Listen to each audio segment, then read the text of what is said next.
Hello, my name is Elizabeth Halsman. I am the founder and owner of Aromatherapy Sanctuary. And today I'm going to give you just a little introduction to what aromatherapy is and working with essential oils. We do offer through the website aromatherapysanctuary.com.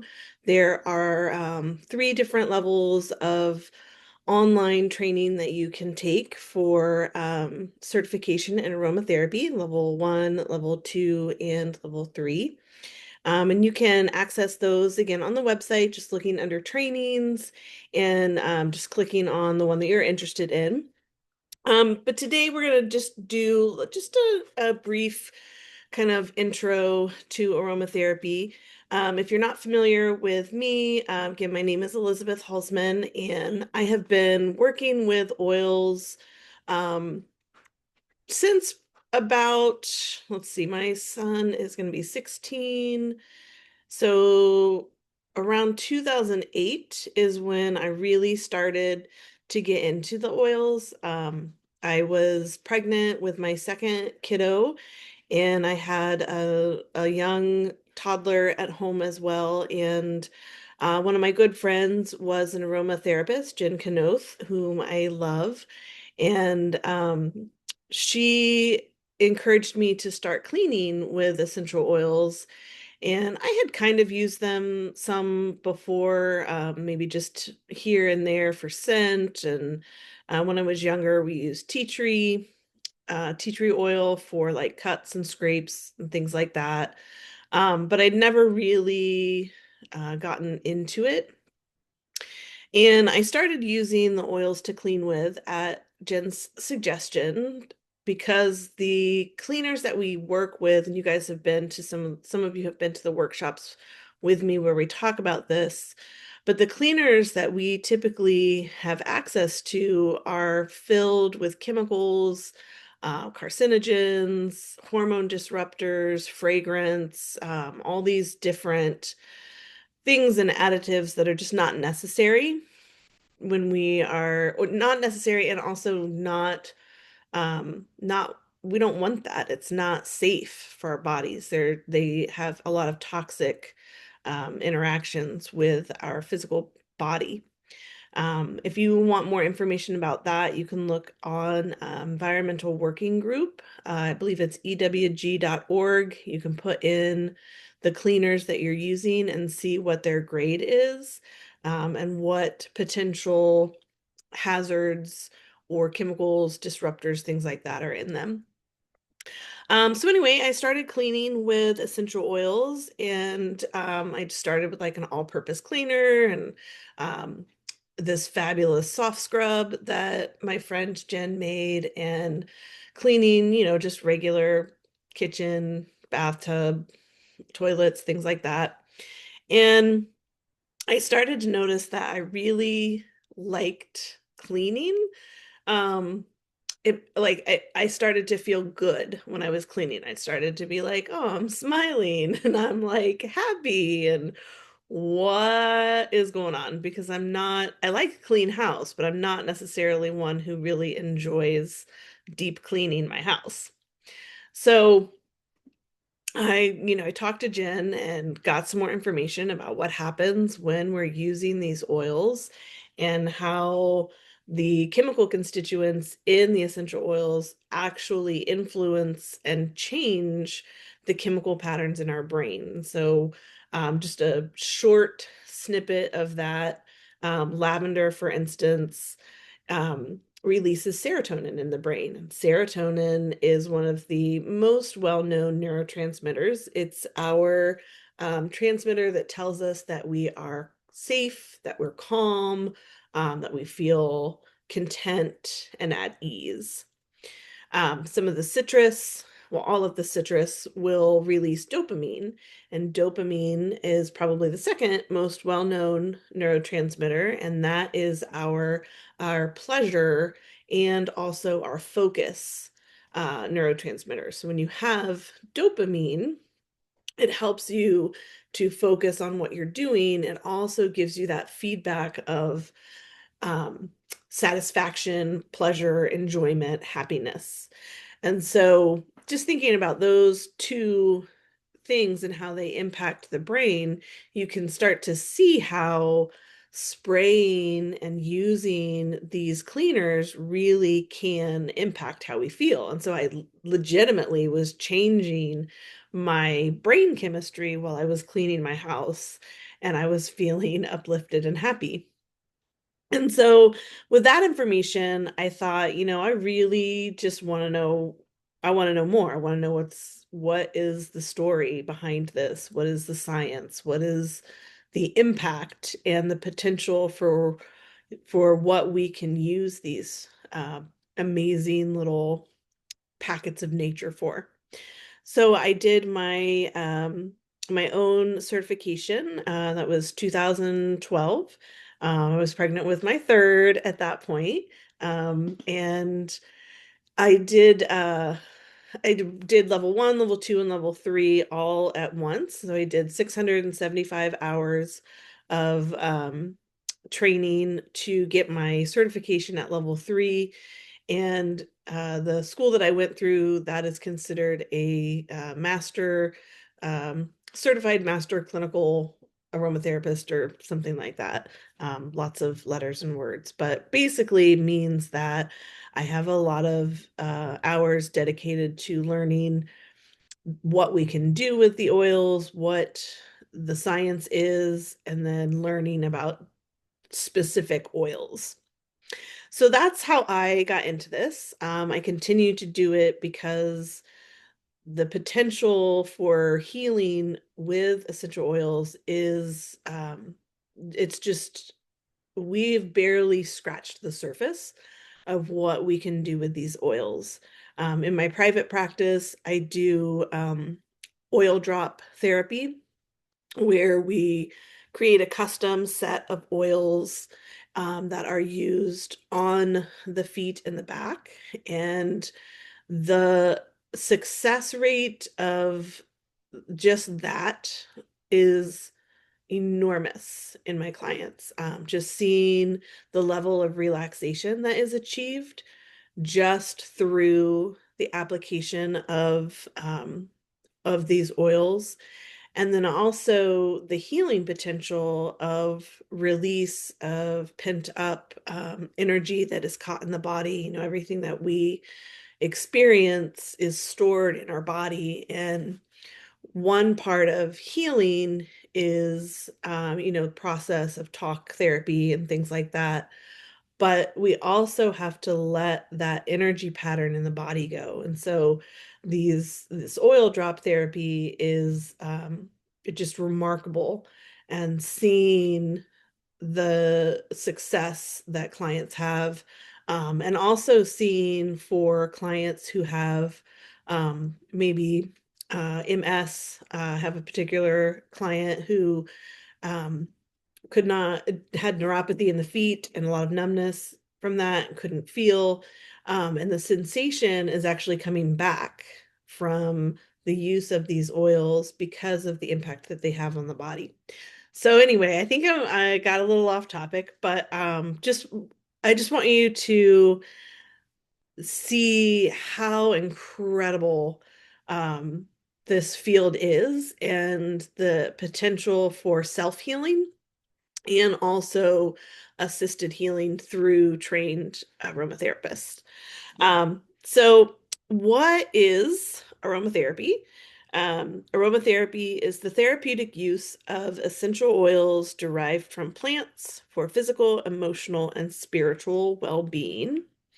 Today in this session, we are going to understand what essential oils are, learn some of the basic safety and usage information, and then we'll also talk about a couple recipes, some beginner-friendly oils, and I will show you how to make an inhaler. So just briefly about the history. Um, this oils have been used by ancient civilizations, you know, dating back 5000 BC. Like they've been around for a long time. In Egypt, they were used for rituals, for embalming. They used frankincense and myrrh. In China, they're used in herbal medicine and as energy medicine. In Greece, they were used, Hippocrates actually encouraged aromatic baths as part of a healthy lifestyle. Um, Modern times in France, they started to be used around the 1920s, and that was through Gefassi, who he basically he burned himself, and he then used lavender oil and saw how quickly that healed, and also how it takes that pain away from the burn. Now it's pretty widely used in wellness. You see it a lot in skincare and, like I said, emotional healing. It's used also for scent and ceremony. It can be used for memory connection, memory enhancement, and also we can evoke different emotions with essential oils. So I'm going to do a screen share, and we're going to go through just a little bit of a slideshow about the basics of aromatherapy. And move me up here.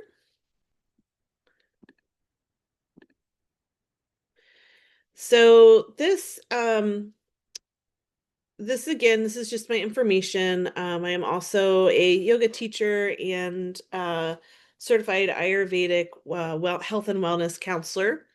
And I do also do energy work. I'm a Reiki master. Um, if you need to contact me, and please do, I love to talk about oils. Those of you who know me know that I encourage you to reach out if you have questions about what you can use for something, or if you just want to chit chat about some ideas that you have or things that come up. You can email me at aromatherapysanctuaryinfo@gmail.com. You can also go to the website. There are stories, I think is what they're called, on the website, that go over different topics, and that's where this will be stored as well, where you can get some training on different topics. And then my phone number is 937-750-9984. You are welcome to text me. You can leave a message, but I am generally very bad about actual phone calls, because I don't have a lot of time in between clients to return phone calls. So typically you will get a text response, but you're welcome to leave a message. So essential oils. One drop of essential oil covers every cell in our bodies with 40,000 molecules. So we have 40,000 essential oil molecules. We have an estimated 30 to 100 trillion cells in our bodies, depending on each person's individual makeup. So every one of those, let's say you have 40 trillion cells in your personal body, every one of those cells will receive 40,000 molecules. Okay? So that's a lot of concentration. One little drop is putting 40,000 molecules in all 40 or 100 trillion of your cells.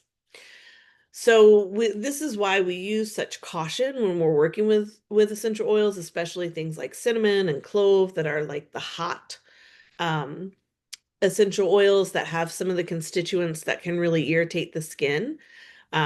So we want to make sure that we understand the complexity and the concentration of what we're working with. It requires 242,000 rose petals to distill approximately 5 milliliters of rose oil.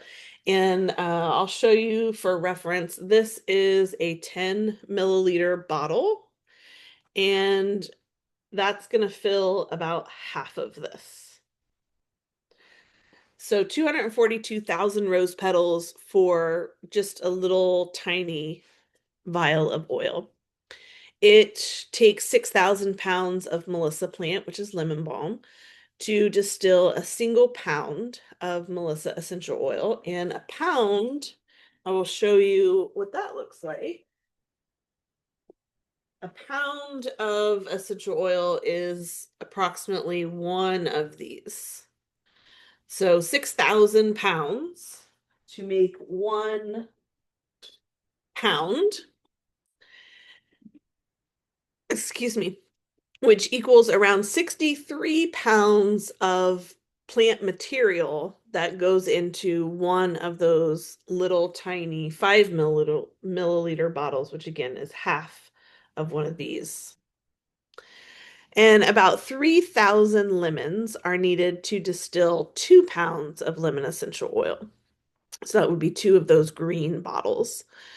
These aromatic molecules are very fragile and they are not easily extracted from plants. So if they are exposed to too much heat, then the therapeutic parts of these essential oils are destroyed and they may still have scent, but they are no longer that top quality therapeutic impact. Many essential oils are incorrectly processed and they are still sold as a therapeutic item. And so there's it's very important when you're looking at what you're purchasing that if it is, say, like $5 bottle of lavender at Kroger, it's probably not really going to be great quality. And we'll talk a little bit more about that as we go on. Um, this is why it's so important to know your source and to ask questions of your supplier. And we'll talk a little bit more about that as we go on. Methods of absorption. There are three main modes that we use. The number one is inhalation. This is the most effective. I believe it's 70% bioavailability through inhalation. So you're getting 70% is actually getting into the system through inhalation.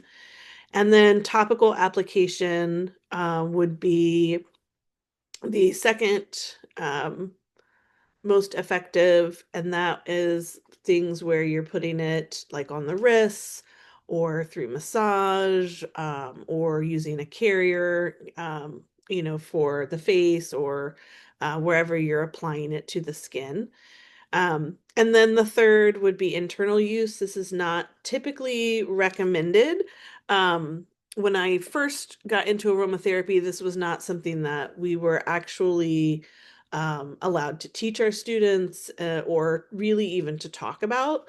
And now that has been kind of lifted and we are able to discuss it more in trainings and we're allowed to explain the proper way to internally use, but for the most part, it's not as an aromatherapist the first thing that you would go to. It's actually the last thing that you would consider as an option. Unless we're talking about some of the other countries that use them for like antidepressants, and they are using that internal usage. It's not something that is really done here in America. So here we're going to do inhalation and we're going to do topical primarily.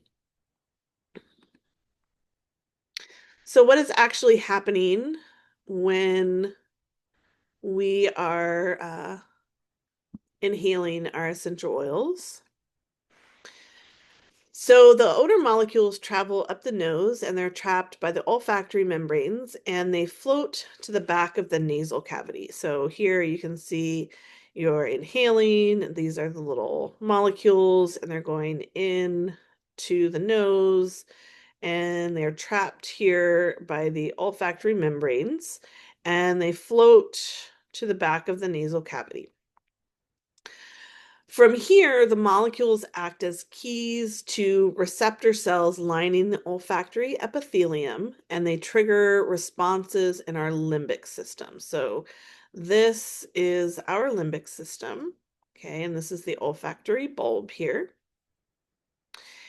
And in the limbic system, this is kind of sometimes referred to as our lizard brain or our primal brain.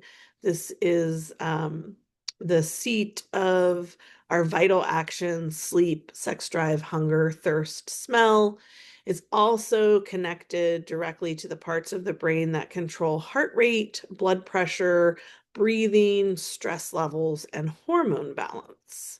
So, this is why we have that immediate reaction when we inhale the oils. So, when I was cleaning with the oils and I'm inhaling the lavender or the orange or whatever I'm working with, that's going directly into my limbic system.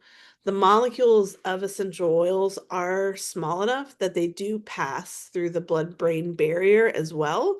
So, when we talk about topical application, they will also make that um, journey to the brain. So, what happens when we put them on the skin? Our skin is relatively permeable to fat-soluble substances and impermeable to water-soluble substances. We are we kind of suck things in like oils and lotions and things, right? Like your body absorbs those fat soluble substances.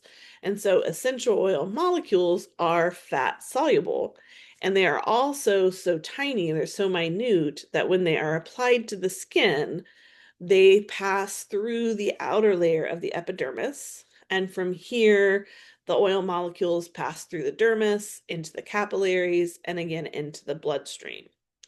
And because they are so tiny, again, they will pass through that blood-brain barrier. Absorption will also occur through hair follicles, sweat ducts, cuts, scrapes, abrasions, broken skin, and wounds. Um, One of the things that we talk about with essential oils is that if you have an open wound, you don't want to put essential oils on it right away because there are so many layers to the skin that we want to heal, and we want that to heal from the bottom up.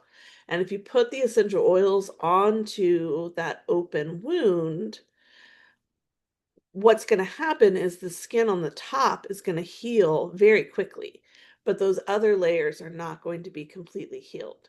And because of that, you can get infection that can get caught underneath that layer of skin that has healed. Um, and you really just you want to wait until that wound is closed, and then you can put the essential oils on to help with any scarring or anything like that, and just to speed the healing of the skin. Um, let's go on here. So, know your source. We talked briefly about this at the beginning of our slides. Therapeutic, clinical, food grade, these are all some of the different things that you might hear in regard to what type of essential oils you're working with. And what does it mean? Well, the simple truth is if an essential oil is 100% pure, it is automatically all of those things. It is automatically therapeutic, clinical, food grade. Um, it you can't improve upon the pureness of a 100% pure uh, um, plant from nature. However, if it is not organically sourced from good soil, that means that the soil actually has the appropriate nutrients in it that that particular plant needs, or if it is not distilled properly, it will be of lower quality and it'll contain less of the beneficial chemical constituents. And those chemical constituents are what make the essential oils therapeutic. That's what gives them their magic. Of course, if the plant is riddled with pesticides, that's going to impact it. And if it's grown in soil that does not have nutrients in it, the chemical constituents will be different than um, in healthy soil. So, what do we look for if we're going to purchase essential oils? How do you know that they are, in fact, going to be good? The first thing you want to look for, again, is that they are 100% pure and that they are organic. That's going to tell you that they are not using pesticides or chemicals on the plant during its life process. You also want to make sure that it is sourced from the native land of the plant. And so this goes back to what chemical constituents are going to be in the final product that you have.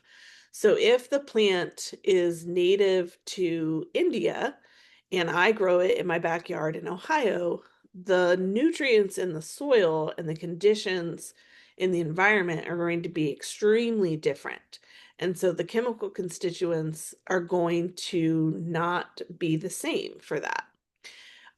Ideally, getting the plant from its native land where the soil has been rotated or we're replenishing nutrients, that's going to give you the best chemical constituent combination for that plant.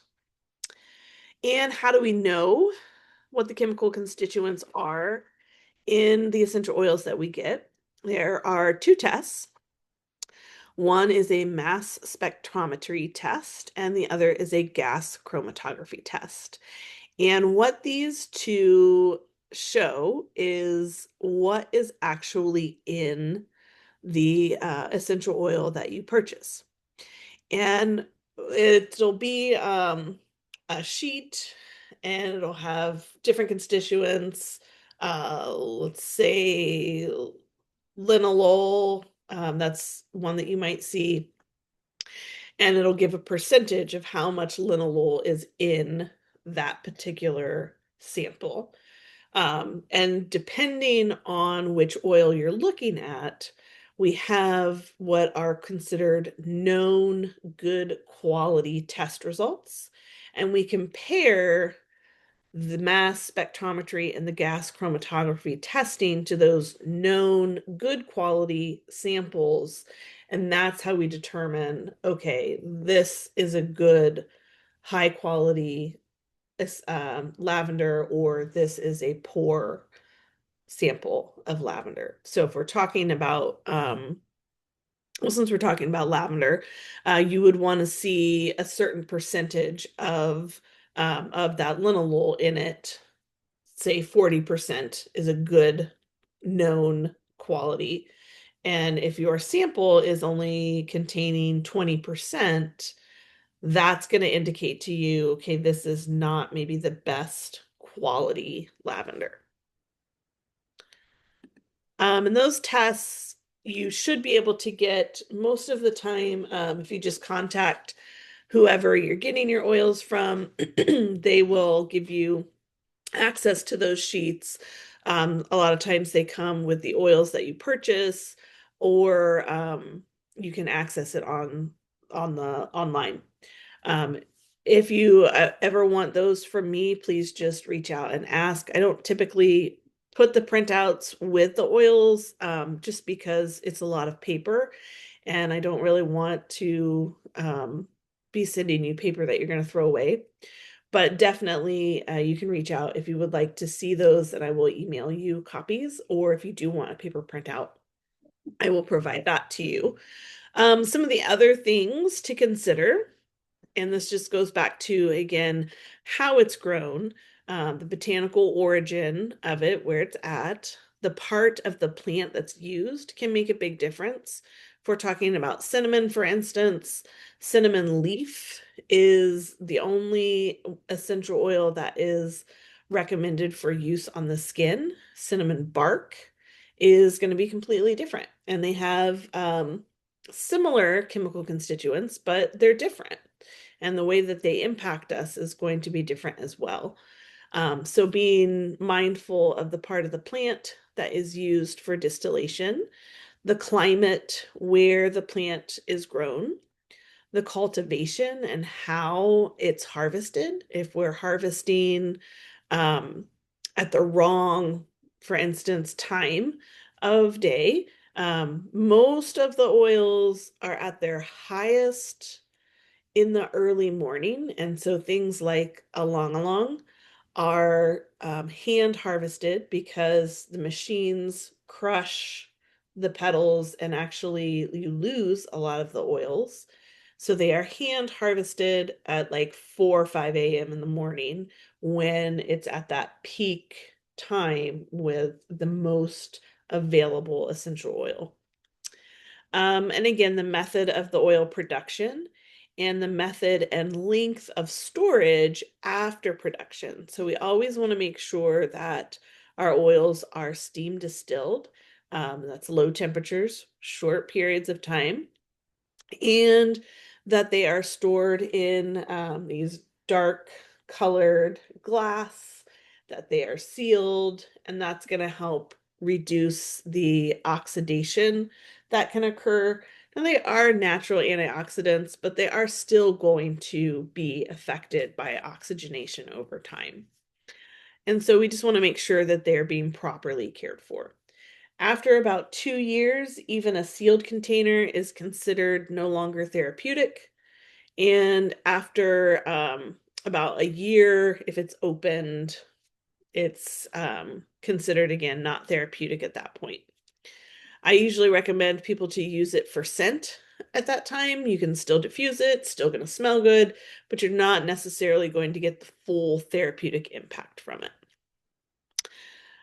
The scent and effects that you feel when you inhale it. So this is super important. You can create a completely synthetic form of lavender that looks on paper like it has the same chemical constituents. However, it will not have the same smell and it will not have the same effect on the body. So when we inhale lavender, we should feel a change in our heart rate, our blood pressure, our thought patterns. You should feel that shift. And for each person, it will be different. For most of us, lavender will lower the blood pressure, lower the heart rate, relax the body. It'll shift us into that parasympathetic rest and digest. But for others, it may have a different impact. We're all very different and unique. And just like with Benadryl, sometimes that puts you to sleep, sometimes that makes you bounce off the walls. So you should have some sort of impact from inhaling a real essential oil. What you may notice from a synthetic is that you get a headache, or you feel a little brain foggy, or you have some sort of other negative reaction, and that is from the fragrance and the synthesized chemicals that are impacting the brain rather than the actual natural chemical constituents in the oils. So how do we distill essential oils? The traditional method of distillation is to steam distill in small batches using low pressure and low heat for a short period of time. The temperature is at or below the boiling point of water, which is 212 degrees. And this method of distillation is vital to maintaining the fragile chemical aromatic molecules in the oils. Excessive heat and pressure breaks down the aromatic compounds within the oils, and these molecules are what makes the oils therapeutic. So if the temperature is too hot, we're going to damage what actually gives the magic to the oils. Citrus oils are a little different. They are a little bit more fragile, and they are cold pressed or expeller pressed. And so they have these big machines, and you put the peels in, and it presses and squeezes all of the oils out. This is for grapefruit, lemon, lime, orange, etc. These can be damaged at temperatures above 100 degrees.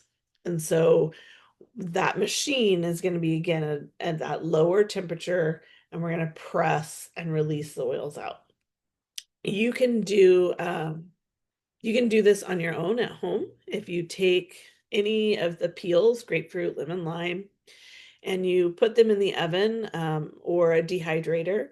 If you have that set under 100 degrees, and typically it'll take, quite a bit of time to do this, 6 to 12 hours, depending on your particular environment, temperature outside, temperature inside, things like that. But anywhere from 6 to 24 hours to get this really in a place where you're ready to use it. And then you put those rinds into a garlic press and squeeze it, and you will get essential oils out of that press. And you'll see how very much it takes to actually make a quantity that you can use. It's really cool. It's a project that we do in the training classes. It's one of the homeworks. So let's talk about a little bit of safety. A general dosing guideline for 25 milliliters, and there are 30 milliliters in an ounce. So we're here in America. I typically talk about ounces instead of milliliters. So for every 1 ounce, a good, safe place to start is 10 drops of essential oil. For pregnant women and children, we cut that in half. If you have an autoimmune condition or compromised immune system, and also the elderly, we would also want to cut that in half. For some of my autoimmune clients, we even go down to a third or even a fourth to start, because depending on what condition you have and what your body weight, height are, can play a role in how these will impact you as well. And so sometimes we'll start even lower. For your blends, we're not going to talk about top notes, middle notes, and base notes today. We'll save that for a different training. But in general, a whole blend will have all three of those. But you can certainly make any combination for scent. And that's where I encourage everybody to start, is just play with oils that you like, oils that smell good, create a blend with that, and then you're going to reverse engineer it to look up, okay, well, what did I make? What's it good for? So for if you do top notes, middle notes, base notes, you can reference this later. Otherwise, that'll be in a different training. So you would just do equal parts of whatever oils you have chosen. I recommend no more than 4 to 5 essential oils total. And if you think about all of the therapeutic effects that essential oils have, if we are using 10 or 12, we are just overloading the system with different chemical constituents, and it's a lot for your body to take in all at once. Just like if you take a bunch of medications, it's a lot for your body to process all at once. So 4 to 5, typically, if you're starting out, 2 to 3 oils. Just start playing with things and get comfortable with that 10 drops per 1 ounce ratio, and just blend for scent. Or if you are looking for like a pain reliever, maybe starting looking up, okay, well, what is a good pain reliever in the essential oil world? Okay, peppermint. Well, let me see what smells good with peppermint, and just blending based on that. 10 drops per 1 ounce. Again, that is going to be based on whether or not you are a healthy adult, or if you are a child, pregnant, autoimmune conditions, or elderly. We're going to cut that in half, 5 for 1 ounce. This is just a nice, easy aromatic spray. And you can use this as body perfume, air freshener, linen fresheners, clothing, reduce germs and bacteria, insect repellents, body deodorants, kids sprays. We used to have a monster spray for my kids when they were little. And just really anything that you can think of, you can use these for. So this is just a basic recipe, and you're going to use 2 ounces of distilled water. And I didn't grab one of my little spray bottles, but they're about, this size, just a little spray bottle. And again, you do want it to have that dark color to it, and you want it to be glass or hard BPA free plastic. The thinner plastics, the oils will just eat through. So in that bottle, you're going to put 2 ounces of distilled water. The distilled water is going to help to ensure that there's not any bacterial growth. And then one fourth one fourth of a teaspoon of witch hazel or straight vodka. This is going to act as a preservative. Excuse me. And then 10 to 15 drops of lavender or any combination of essential oils that you want. Um, so again, you can see here, we can go up to 20 drops with that 2 ounces. You aren't going to need that much for scent, for a room spray, even for a cleaner. You can do about half to three-fourths of that. Um, Another, if you're going to add other ones, then you could add 7 drops of lemon, 5 drops of lavender, 5 drops of spearmint if you want to do a little combination that you need a suggestion for. And you're going to add all of those to your bottle, give it a little shake, and then just spray it wherever you want. They will typically, the shelf life is probably 6 months to a year in that bottle if you're using the witch hazel and the vodka. Um, you'll probably use it up before it goes bad.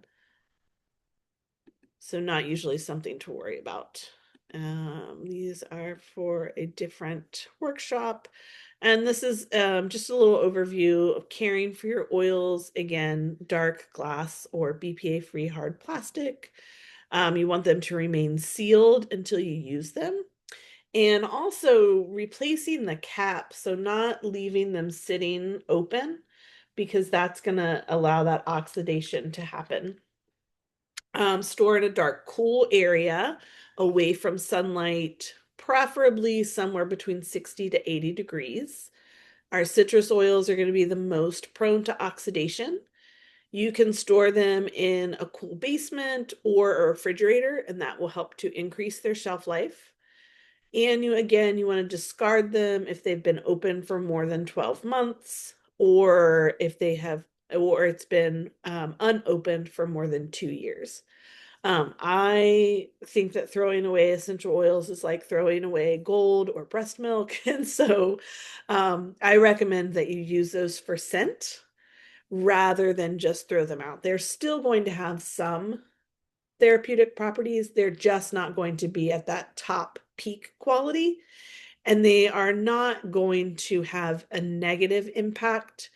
They're just not going to be as therapeutic, and they may not have the strongest smell. Now, obviously, if you smell it and it doesn't smell good to you, then you're probably going to have to throw it out because you don't want to use it if it's not appealing. And then, of course, we always want to keep these out of the reach of children. Essential oils, a lot of them, it's food. It smells like food, and kids and children will be drawn to that, and they may not understand that if they put it on their skin, they need a carrier oil so they don't have a reaction, or they might actually drink it. My daughter, when she was, I think she was under 2 years old, um, she found cedar wood that I had been working with on the kitchen table, and she drank it. And I don't know why cedar wood of all things, because most of my kids that I work with tell me that that one particularly smells like cat pee, but my daughter, for whatever reason, thought that that smelled great. And ultimately she was fine. You know, we knew what to do. Um, and she did not ingest enough that it was an issue. But some of these, especially menthols, like peppermint, spearmint, those oils can have a negative impact just from inhalation for a child, and to, you know, drink it or pour it on the skin could really have a very serious reaction. So just storing them like you would medication or cleaners in a locked cabinet or up out of reach of little ones. These are some different resources if you're looking for more information about essential oils, or what particular oils are good for. These are some of the websites that you might look at. I'll leave that on the screen for a moment. So if you would like to, you can write those down.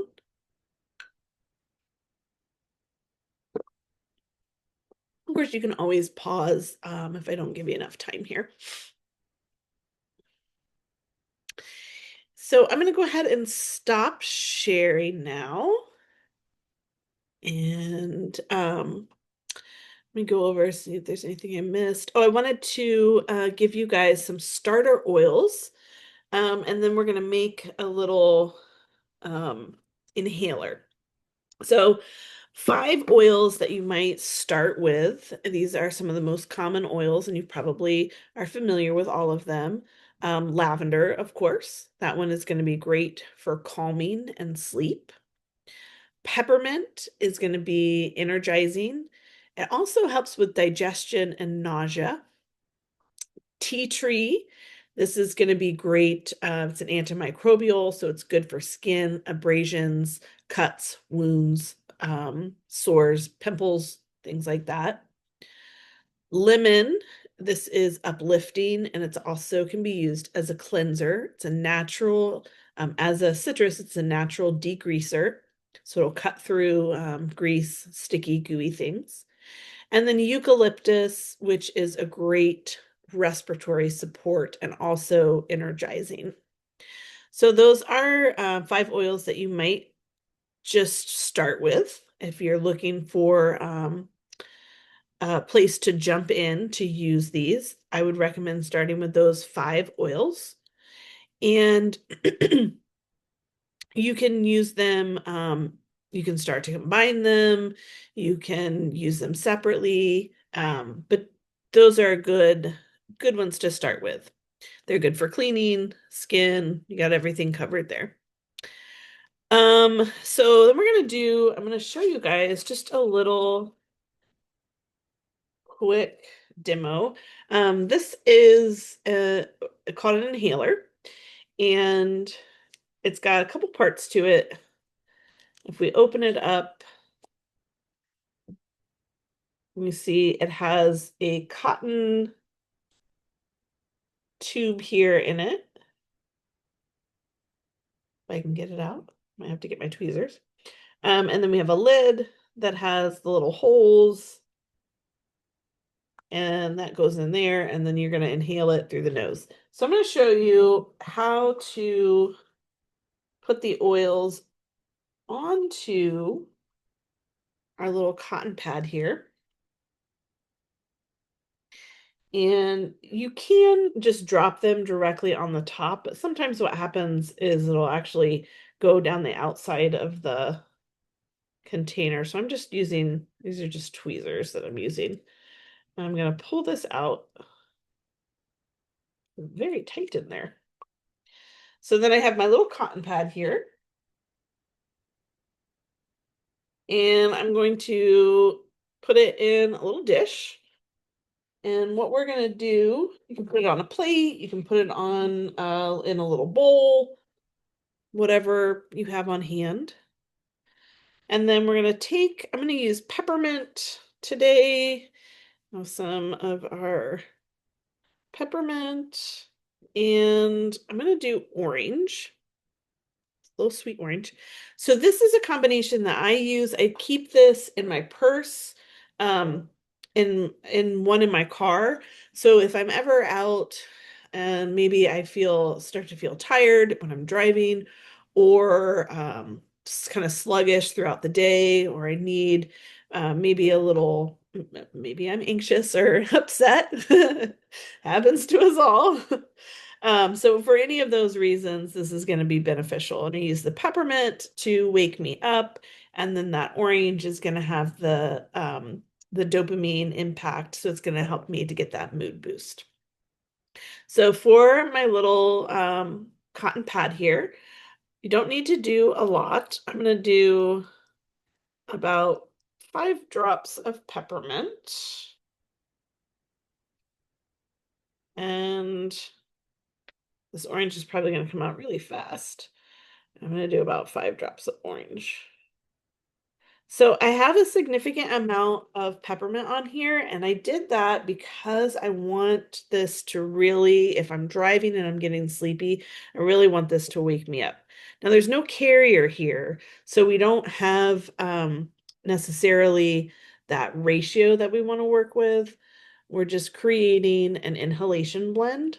So we want it to be strong enough that it's not going to dissipate right away, and we want it to be not overwhelming because we don't want to inhale it and get um, sores around the nose or anything like that, because we don't want the concentration to be so high. So just about 10 drops at the most.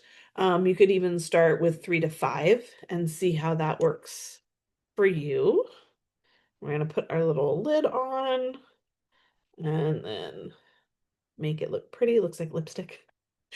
And then when you use it, you just take it to one side. You don't have to put it up into the nose, but just hold it underneath and then take a nice full breath.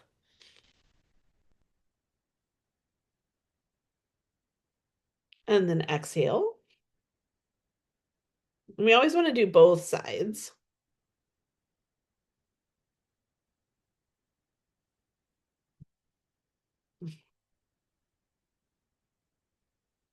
And you could just do just like that, one side once on each side.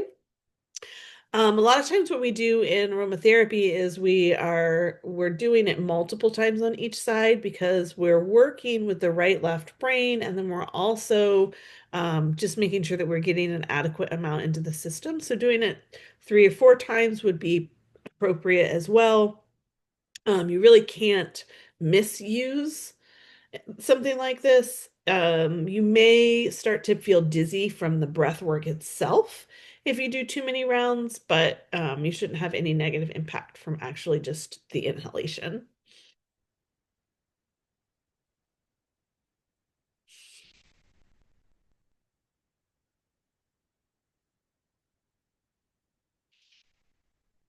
It smells so good. So that is how you make an inhaler. You can get those. Amazon has them. If you can't find them, let me know. I can send you a link.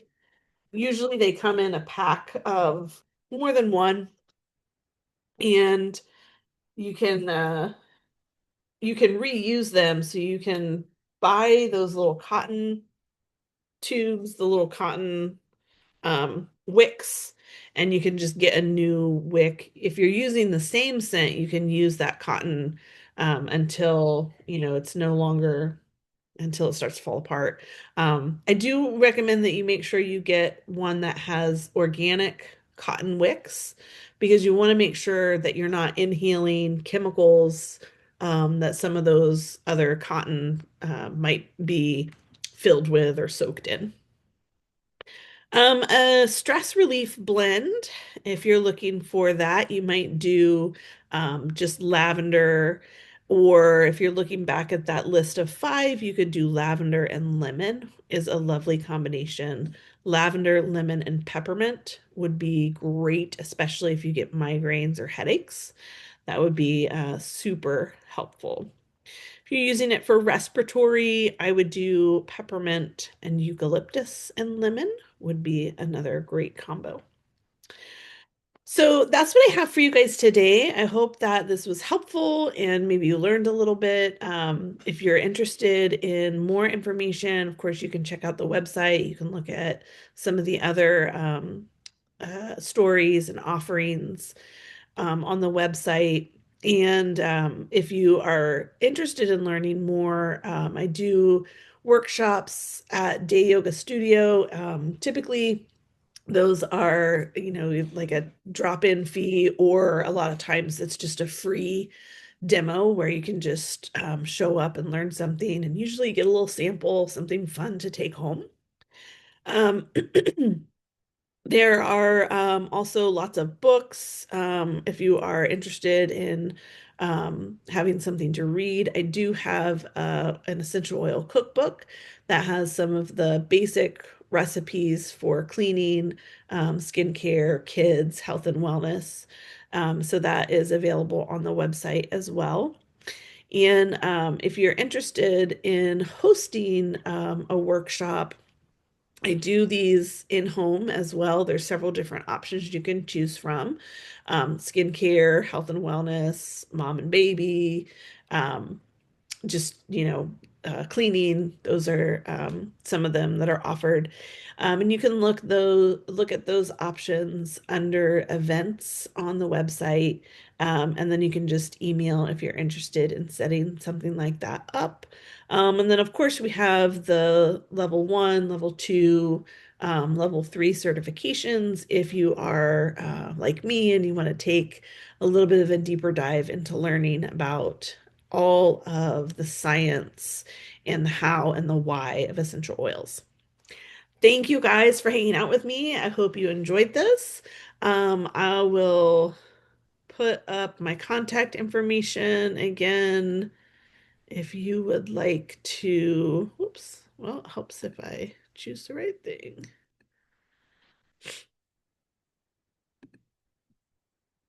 Let me get that up here for you.